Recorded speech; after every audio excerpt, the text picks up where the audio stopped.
Hey guys, and welcome to Deku Tarot. Today we're going to be talking about the Sabbath of Samhain. This is kind of the Witch's New Year. It goes from October 30th through November 1st. It is the Sabbath that brings us into the portal to the dark half of the year. The power of this change continues throughout the month of November and all the way to Yule. This is the Witch's New Year, like I said, and it is a time to give thanks for all we have and acknowledge and honor what we've lost. It is also the time to make our magical blueprints for the next year ahead.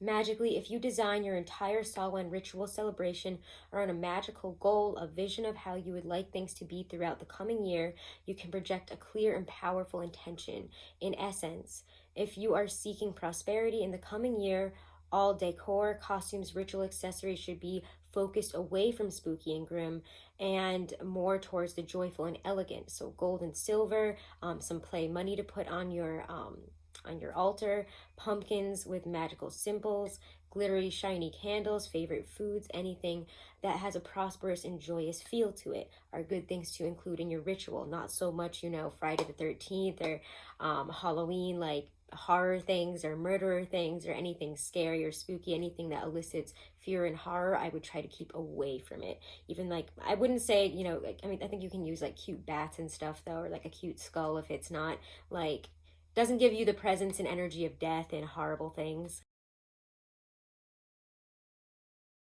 So now some colors to wear on Samhain. Obviously the first is black. It's the most obvious color to wear on Samhain, probably the most used.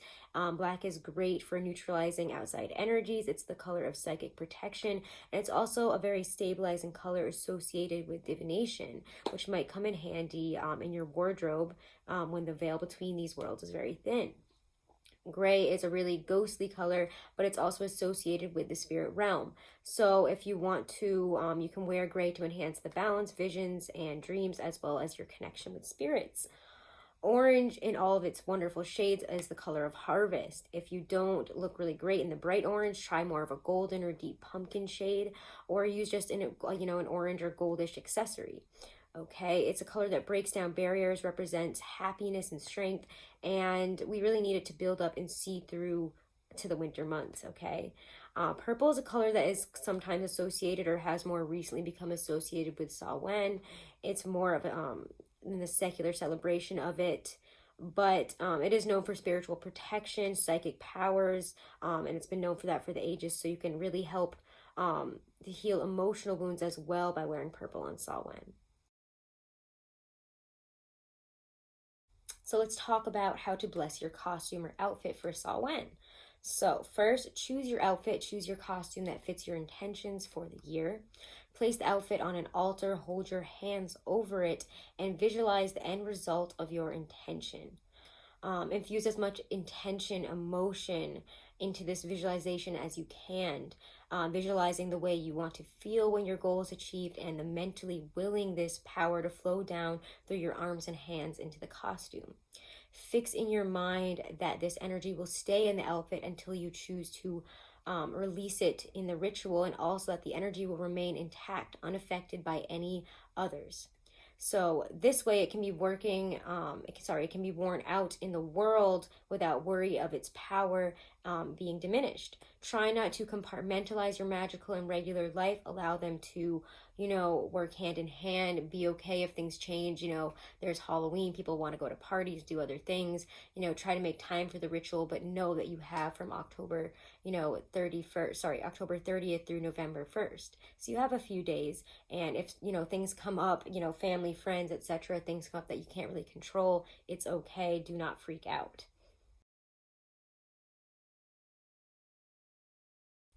So before I get into the tips and rituals for Samhain, I wanted to talk a little bit about the history of it, just a little tidbit of history, because there is so much about it. There is so much to be read and looked up, and I highly recommend, if you haven't and you don't know much about the roots of Halloween, Samhain, whatever it is that you like to call it. I mean, I'm talking about it as Samhain, the witch's holiday, but there's a lot of information on it. There's a lot of there's a lot combined in it from different parts of the world. As we know, Day of the Dead, from Mexico and South America. You can check out a lot of information on that. There's a lot of great movies on it. Coco came out a few years ago, and that's just a cute animated movie having to do with Day of the Dead.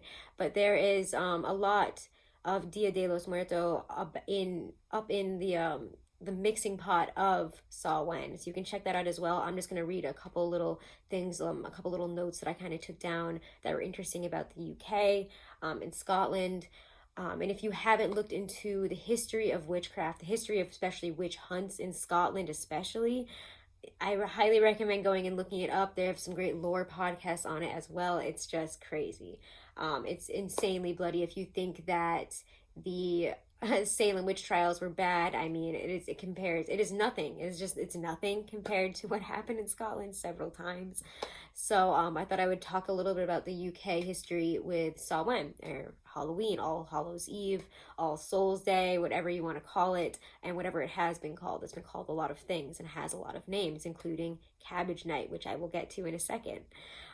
So in the UK, it was more understated. There were bonfires for the dead that a lot of Catholic and Christian people would put up and silently kind of feed. It wasn't like a crazy thing or anything. But souling was a practice that a lot of children actually did, and it was not necessarily allowed under the Jacobean Church of England, but children would wander around still in hopes of receiving soul cakes, to pray for the souls trapped in purgatory. So it's kind of where we get that whole going around looking for candy, that combined with some of the practices in Dia de los Muertos. But let's go on to Scotland here. In Scotland, the fires were burned on Halloween were literally to burn the witches. Big surprise, right? Along with some really intense chanting that they did with it. They would also throw some blazing fir candles in it to keep the fairies away. The smoke they believed to be very clearing, and to bring blessings. The children, though, would take the soot from the fires, put it all over their faces, and run around, wreaking havoc at night and taking people's cabbages. I don't know why this became a practice, but they would take the cabbages and they would throw them at doors, and it became known as Cabbage Night.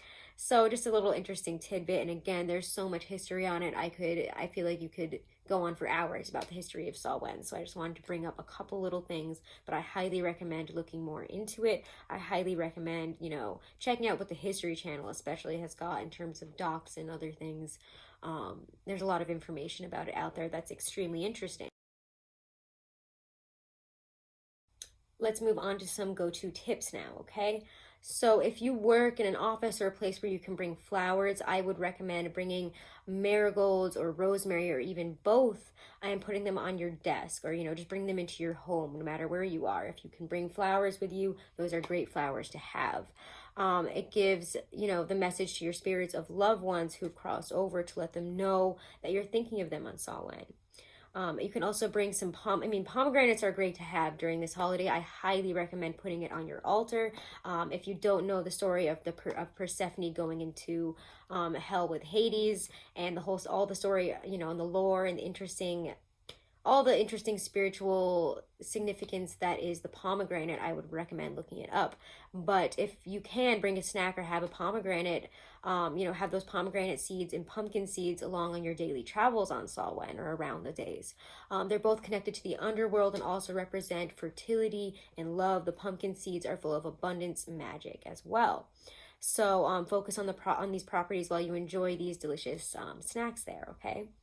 Wear any of, these types of oils today: frankincense, patchouli, rosemary oil, or a drop of each. All oils are perfect for Samhain due to their ability to purify, protect, and impart their high spiritual vibrations, assuming only positive experience with roaming spirits, as well as any good luck for the coming year. I would also recommend carrying a charm bag for good luck. You can use, pumpkin seeds, some crushed eggshell, a coin, a crescent moon charm, a small piece of broom straw, jasper, carnelian, star anise, cinnamon, cloves, obsidian. Keep in mind that in a charm bag, a little of each goes a long way. Place all of your items in the middle of this 1-inch square piece of fabric, gather it up in a bottle, and tie it with a twine or ribbon. It doesn't have to be 1 inch. Now that I say that out loud, I realize that I think I overestimated how large an inch is. But if you don't have like one little bag, and I don't have, oh, I do have one over here. Hold on. If you have like a bag like this, or sometimes there are those see-through bags, that's what they mean by charm bag, or you can tie it up like it said, like I had said in the notes here, okay? So another ritual you can do if you have a tarot deck specifically is you can get out your death card here. This is a death and rebirth tarot card spell. So get your death card or your favorite death card if you have multiple tarot decks. It is the card of Scorpio. It's the card of death and rebirth. It clears out the old, makes way for the new. It really is a card of absolute cleansing, you know, burning down to the ashes so that we may have regeneration, rebirth here. So all you need is the card, and you need either some, you know, wax paper, cardstock paper, or a plastic casing that you can maybe get at a baseball card store to protect the card. And so you're going to be putting this in your wallet or carrying it around with you in whatever way that you can throughout, you know, the day of Samhain or the days surrounding it. So what you need to do then, after you have it, you know, encased in its little casing of paper or plastic, you get a little piece of paper and you can write 3 things that you want to banish from your life and what you would like to replace them with. So you can say, I banish, you know, I banish anger, replace it with understanding. I banish stress, replace it with peace. I banish jealousy and replace it with acceptance. Whatever works for you, you know, just write those 3 things and then put it in with the, you know, in the little tarot card pack that you have now, the little pocket that you have for it, and carry it around with you all day on Samhain. And you know, you can do it also the day before and carry it all the way through, you know, the 30th through the November 1st if you want. It's just a nice little simple little spell ritual thing you can do.